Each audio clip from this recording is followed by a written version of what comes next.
12 বাজারে লিফলেট বিতরণ কর্মসূচি। হাত পাকার প্রার্থী মুফতি আহমদ আব্দুল জলিল। ঝিনাইদহের কালীগঞ্জ উপজেলার 12 বাজারে ইসলামী আন্দোলন বাংলাদেশের হাত পাকা প্রতীকের মনোনীত এমপি প্রার্থী মুফতি আহমদ আব্দুল জলিল ব্যাপক লিফলেট বিতরণ কর্মসূচি পালন করেছেন। গতকাল বুধবার দুপুর থেকে সন্ধ্যা পর্যন্ত 12 বাজার বাস স্ট্যান্ড, হাট বাজার ও আশপাশের এলাকায় ঘুরে সাধারণ ভোটারদের এবং ব্যবসায়ীদের হাতে লিফলেট তুলে দেন। এ সময় তাদের লিফলেটে লেখা ছিল কিছু আকর্ষণীয় স্লোগান।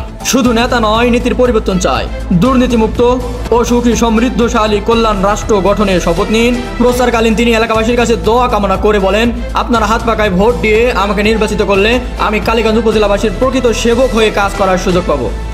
এ সময় স্থানীয় ইসলামী আন্দোলনের নেতাকর্মী সহ বিভিন্ন শ্রেণী পেশার মানুষ তার পাশে ছিলেন। তারা জানান, হাত পাকা প্রতীকই ন্যায়, শান্তি ও সেবার প্রতীক। সব মিলিয়ে 12 বাজারে তার প্রচারণা কর্মসূচি এক ভিন্ন মাত্রায় উৎসবমুখর পরিবেশ তৈরি করে।